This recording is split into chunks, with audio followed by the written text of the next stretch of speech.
IVF చికిత్సలో 25% భారీ discount, free doctor consultation, free ultrasound scan, logo launch, Andro max advanced male infertility centre ను కూడా ప్రారంభించారు.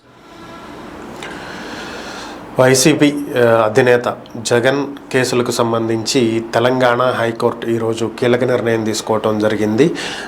హరిరామ జోగయ్య గారు రాసినటువంటి లేఖకు స్పందించినటువంటి హైకోర్టు, అంటే ఆయన ఒక పిటిషన్ దాఖలు చేయటం జరిగింది. దీని ప్రకారం జగన్ కేసులు ఏవైతే సిబిఐ కేసులు, ఈడీ కేసులు పెండింగ్ ఉన్నాయో వీటి మీద త్వరితగతిన విచారణ జరపాలి, వాటిని ఒక కొలిక్కి తీసుకురావాలి అని చెప్పి ఆయన ఒక పిటిషన్ వేసినటువంటి నేపథ్యంలో దీని మీద విచారణ చేపట్టినటువంటి తెలంగాణ హైకోర్టు స్పందించడం జరిగింది. వెంటనే ఈ కేసులకు సంబంధించి సిబిఐ కోర్టు అలానే ఈడీ కోర్టు చర్యలు తీసుకోవాలని, వీలైనంత త్వరగా రోజువారీ విచారణ చేపట్టి ఈ కేసుల్ని ఒక కొలిక్కి తీసుకొచ్చి దోషులెవరు నిర్దోషులెవరు అనేటువంటి అంశాన్ని తేల్చాలని చెప్పి ఈ తెలంగాణ హైకోర్టు దీనికి సంబంధించి సిబిఐ అలాగే ఈడీ కోర్టులకు ఆదేశాలు జారీ చేయడం జరిగింది. మరి దీని ప్రకారం ఇక రోజువారీ విచారణ ప్రారంభమయ్యేటువంటి అవకాశం ఉంది. మరి గతంలో ముఖ్యమంత్రి కాకముందు జగన్ ప్రతి శుక్రవారం కూడా కోర్టుకి హాజరవ్వాల్సి వచ్చేది. ముఖ్యమంత్రి అయిన తర్వాత వ్యక్తిగత హాజరు మినహాయించాల్సిందిగా అప్పట్లో కోర్టును కోరటం, దాన్ని కోర్టు అనుమతించడం కూడా జరిగింది.